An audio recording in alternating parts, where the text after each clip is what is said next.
and welcome back to my channel, Dark Enigmas, where we talk about the mysteries of life that are on the darker side. And this case is very dark. It's very depressing. But first I wanted to kind of take some time to talk about kind of what's going on right now, because of the Gabby Petito case, which, if you know nothing about that, I have a couple videos. Well, I have one video and a live on it, and right now it's an ongoing case. She went missing. Her boyfriend went home without her, and we recently found her body, and also he is missing now. And this case, I'm sure if you are a true crime fan, if you're watching this, you know Gabby Petito's case. And because this was such a big case, it's unprecedented. And because of that, there's been a lot of things in the news. Basically, that we are kind of prioritizing white females that go missing rather than Indigenous and people of color and males as well. And it's true. It's extremely true. You go and you see how many missing and murdered Indigenous women there are currently right now. I mean, it's one of the leading causes of death in Indigenous women is missing and murdered. And yet Gabby Petito, who is a white female, goes missing and the world explodes. It's unfair. It's unjust. It's not right.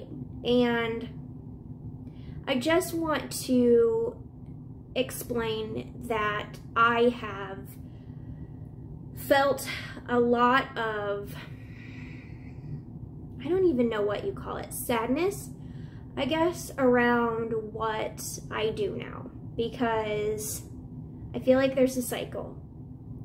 I feel like I look up a case and I go for the ones that I can find a lot of information about. And I record what I find information about, which is normally a white person.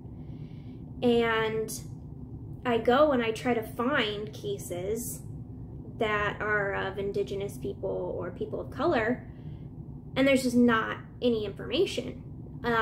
There's lists of just all of these names, and you look up a lot of their names and there's just no articles. There's just nothing about these women, and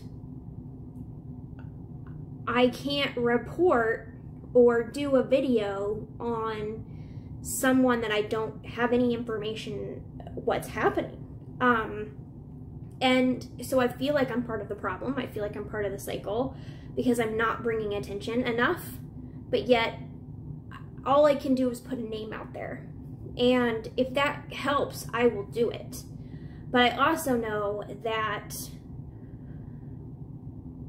I want to tell these people's stories. I want to get out that this is horrible. It's an epidemic of these missing women who have families, who are sisters, who are mothers, and they're gone or they're murdered unjustly. And there's no justice for them. Yeah. So I've struggled the last couple weeks with coming to that realization that I want to be better. I want to put out more information. I want to get faces out there that are missing, no matter what race, religion, gender identity, anything. Because if we can put this much attention and money and time into Gabby Petito's case, we should be able to do that with everybody. And so I really am hoping that I can start reporting on other cases now, which leads me to my case today. Today I have a case out of Oklahoma, and her name is Faith Lindsey. This is her. This is Faith. She was 17 when she went missing. So this is a child. And this case is a very hard one, because looking into it, it just makes you feel helpless, because everyone that could possibly help her is dropping the ball. And so this case is really, really important to me. So let's talk about Faith. Faith Lindsey was 17 years old when she went missing. She went missing on October 29th of 2019. So this was a recent case. She lived with her boyfriend, Tanner Washington, who was 24. She was 17, he was 24, and they were living together, and they had dated. This relationship was pretty volatile. They fought. There was many instances of domestic violence, and he was on probation at the time for a domestic violence incident involving Faith. So the day that she went missing, Washington called her sister frantic, saying, "I can't find Faith. I find her. I don't know what happened." He's just freaking out. A little while after that, her sister started getting hang-up phone calls and odd text messages from Faith's phone. Her sister explained that Faith always typed correctly. She always used good grammar. Always capitalization, always spelled everything correctly. These texts were not that. And so she knew right away that this was not Faith that was talking to her. On December 19th, they arrested Tanner Washington for first-degree murder. A lot of evidence in this case, and one of them being that he just lied a lot. He lied 3 times about when he last saw Faith and what they did before. There was times when he said he dropped her off at work. There was times when he said that he was looking for her for days and couldn't find her. He just lied. He lied a lot. And that really kind of tipped investigators off that something is wrong here. Another big tip-off for the police was that he was on probation for a DV incident against Faith, and that he had had multiple DV incidents in their relationship. That's a huge tip-off that something's wrong. He also said that he got a phone call, and when he answered it, someone said that Faith had been shot and that she is not coming back. This was a huge clue to investigators that, okay, what is happening? And then he lied and said, okay, that never happened. So already red flags are coming up in investigators' minds that this kid's lying, and he's lying about things that are definitely setting off some red flags. The biggest piece of evidence in this case is that there was blood evidence. And blood evidence is a slam dunk a lot of times in cases. Washington had blood in his car and on his clothes. And when they tested that blood for DNA, it came back to a match to her parents, which is pretty much a match to Faith. And so in most court situations, that's a huge slam dunk. That's a huge indicator that you're guilty if you have blood on you. I mean, wow. He also allegedly confessed that he shot Faith. He confessed this to another girlfriend that he had later. So here is where it gets messy. The laws around this are confusing. And so I'm going to try to lay it out the best that I can and the best that I understand. So I'm going to read this word for word what the law states. The law states if a major crime is committed within the boundaries of a reservation, it must go to federal court instead of state court. Less serious crimes will be held in tribal court. Now, where that gets messy is first of all, it's a major crime. And so these are murders, these are rapes, this is attempted murder, this is the big ones. And this all gets messy because of jurisdiction. Because the jurisdiction is messed up, everything is messed up. Jurisdictions are important when you're trying to get a case solved and prosecuted. You have your local laws, you have your jury that's going to be messed up, and you have your lawyers that are going to be messed up. So normally in a case, it's a state case. So if someone murdered someone in just a regular state, it would go to state court. They would get a lawyer if they cannot find one or afford one, that is presented to them. They will have a jury of their own peers.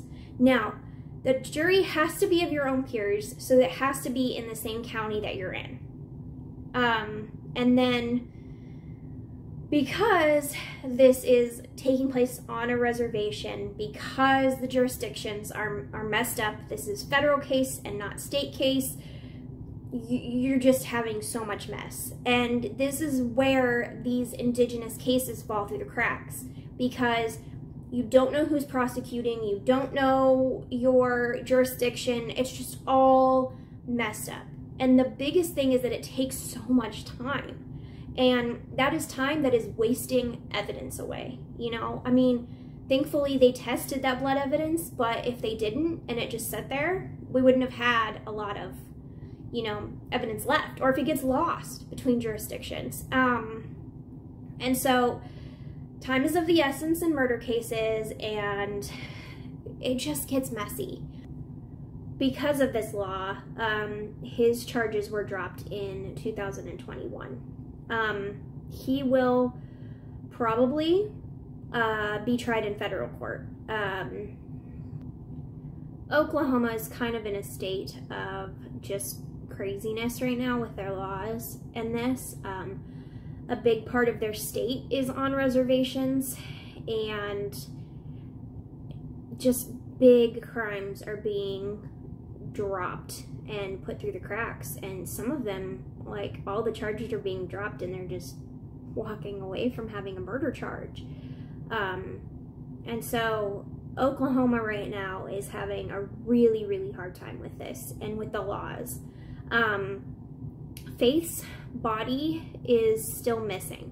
There's a $5,000 reward for any information. If you have any information in Faith's case, I really encourage you to call. We're still trying to find her body. And yes, if this case gets tried, we have the blood evidence, we have a lot, and so he will probably get convicted. But if we have her body, it's inevitable. And also just to bring her home to her family. This was a big thing in Gabby's case. We found Gabby. We got to bring Gabby home and lay her to rest. And I just want that for Faith as well. October is Domestic Violence Awareness Month, and I wanted to touch on this because domestic violence comes up in a lot of murder cases. A lot of DV cases end in someone dying, and that's very tragic. DV is not clear. There's not a how-to book. There's not something saying this is what domestic violence is. It's messy. And a lot of times in relationships, in a domestic violence relationship, people believe that this is the best relationship they've ever been in. This partner treats them the best they've ever been treated. And then they hit them, or they manipulate them. And then they just go back to being this perfect person. And when you're in love with someone, you want them to be better. So a lot of times it will kind of get a victim back in, and they will stay. And it's been proven that when you say you are going to leave is the most volatile and dangerous time. Gabby, it happened with Gabby, and it happened with Faith. And There just needs to be better help for domestic violence victims, and this needs to be talked about more. I wanted to make this very clear. Domestic violence, murder, and missing people do not discriminate. It is in all races, all gender identity, everything. And every missing and murdered individual deserves our justice. No matter what race, no matter what religion, no matter what gender identity, these are people. Gabby was a person, and Faith was a person. And if I could get just one person to view this video who now knows Faith's story and can learn from it or help her family in any way, then I did my job. And it's very hard in the true crime community because we're reporting on tragedies. We are making videos, we're making content, podcasts, everything on tragedy. And it's heavy. It's very heavy. And there's a lot of people that are doing a lot of good.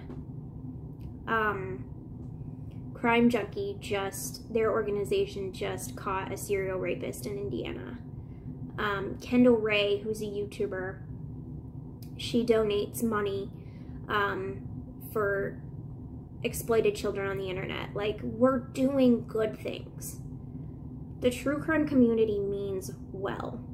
But at the end of the day, these are people with families. And I really want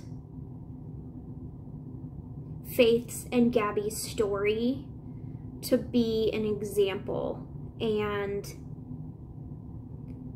to show that we can show up for these people and that we can make a change. Thank you guys. If you could share, like this video, it will help me out. I spend a lot of time trying to get these videos out for you guys. I want to do another live because I loved talking with you guys. So look for that, and I will see you next time.